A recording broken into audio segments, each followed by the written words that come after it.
Wash करने के लिए ऐसे कार्य को लिए कर सकते हैं जो ह्यूमन अभी हम लोग जितने भी तालाब है पूरा नोएडा में तालाब को आइडेंटिफाई किया और तालाब को सिविल डिपार्टमेंट से हमारा जो एसीओ साहब देख रहे उसको तालाब को डेवलप कर रहे। तालाब डेवलप करने के बाद उस तालाब को हम लोग टर्शियरी ट्रीटेड पानी से भरेंगे।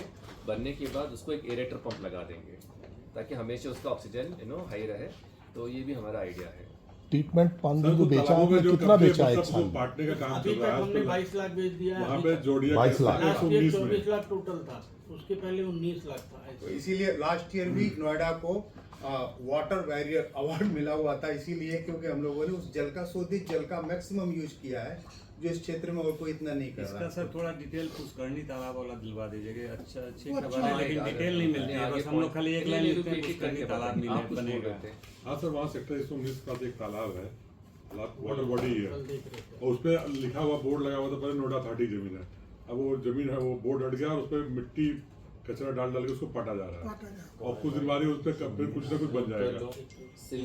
वो सर जोड़िया कामरपाली जोड़िया का है, 119 में लिखा है, उसी के सामने सेक्टर 119 जो है ना के वो, बीच है तो उसका जस्ट पीछे वाला इसका है आपका है क्या? जूडियस के पीछे। हाँ जोड़िया के पीछे बैक साइड में। नोट कर लेना। हाँ सारे बोर्ड हटा दो। हाँ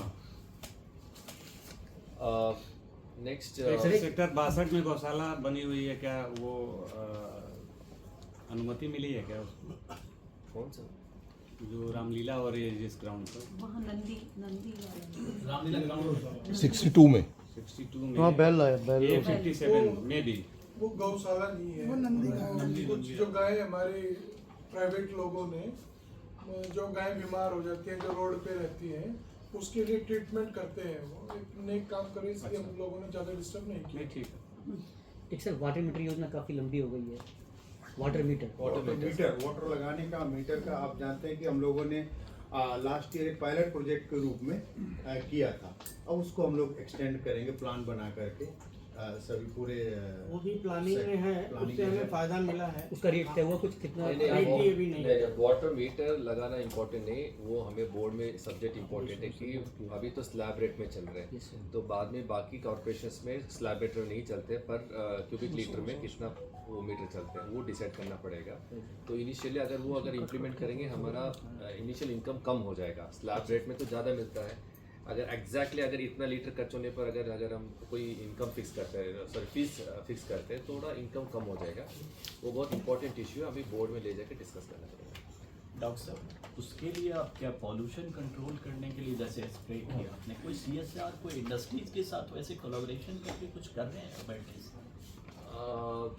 बीच में एक इंडस्ट्री में तो पोल्यूशन के लिए कोई आया नहीं था। शारदा ड्रेन के लिए शायद इंडियन एक्सप्रेस से कौन सा वो इंडिया टुडे वाले शारदा ड्रेन को थोड़ा स्मेल फ्री और पोल्यूशन फ्री करने के लिए आए थे, लेकिन वो कामयाब नहीं हो पाया।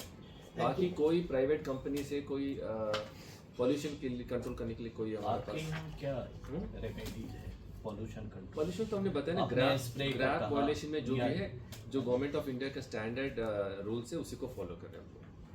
एक सर सीएम ने लैंड बैंक बनाने के लिए बोला था, उस पर क्या अपडेट है? लैंड अभी आएंगे हम लोग आगे। लैंड तो हमारे अथॉरिटी में जितना भी है लैंड एक्वायर कर रहे हैं। लैंड बैंक बनाने के लिए 2 स्तर पर प्रयास हो रहा है। एक तो लैंड एक्विजिशन के लिए हमारा प्रपोजल एडीएम स्तर के जो पिछले पेंडिंग थे उन सारे एक्विजिशन प्रस्तावों के एडीएम से बात हो रही है, उसमें सेक्शन 11 और उसके आगे की कार्रवाई की जा रही है। इसके अलावा आपसी सहमति से लैंड परचेज करने के लिए हमारे इसमें इस वर्ष 8 एकड़ का हमने परचेज कर लिया है और करीब 8 एकड़ का और उनकी सहमति मिल गई है, वो अंडर प्रोसेस है। तो कितना टारगेट है इसमें? टारगेट तो लैंड बैंक का ऐसा कोई टारगेट नहीं है। 246 हेक्टेयर का टारगेट जी जो 246 हेक्टेयर की आप बात कर रहे हैं उसमें लैंड एक्विजिशन में 201 एकड़ का 201 का 2 पार्ट है। वो एडीएम लैंड एक्विजिशन के यहाँ प्रपोजल पड़े हुए हैं 2020-21-22 के, वो प्रपोजल पे हम परसों कर। सर आपसे हो नहीं पाया तो आपने वहाँ जिला प्रशासन में दे दिया ये?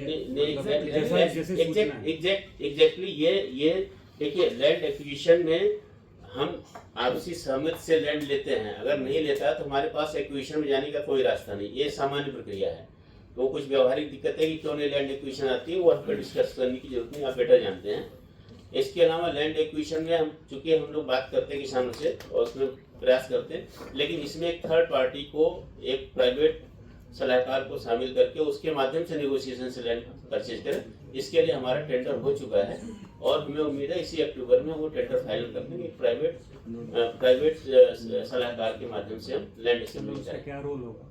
उसका रोल होगा वो किसानों से बात करना, उनको समझाना, उनको मोटिवेट करना, उनका पेपर तैयार करना, उनके सारे रिकॉर्ड तैयार करना और उसको सारे RFP निकल चुकी है उसकी? टेंडर नेक्स्ट प्रॉपर्टी डिपार्टमेंट बोल रहे हैं, बोल दीजिए। हॉर्टिकल्चर में जो हमारा वृक्षारोपण का टारगेट था वो 3,25,000 का था, जिसके अगेंस्ट हमने अपना पूरा कंप्लीट कर लिया। 3,38,000 के ऊपर प्लांटेशन किया गया, जिसमें बड़े पेड़ों के साथ साथ उस पर श्रब्स भी आते हैं, तो उनको कर लिया गया है। जो 2 मेजर अभी हमारे नए प्रस्ताव में हैं वो है जापानीज़ पार्क का, और उस जो टेंडर प्रक्रिया में आ गया है उसमें IIT से वेट हुआ है पूरे उस पार्क के लिए, और दूसरा है डी पार्क का पुनरुद्धार, जिसमें बटरफ्लाई डोम प्लस एक पुष्करणी तालाब भी था, वो भी IIT से वेट होने के बाद अब वो हमारी टेंडर प्रक्रिया में लग गया है। और जो उसका एस्टिमेट था जापानीज़ पार्क का है वो टोटल 8 एकड़ में है और ये 18 करोड़ का है। डी पार्क जो है वो हमारा 23.66 करोड़ का है प्रोजेक्ट, और ये 10 एकड़ में है। तो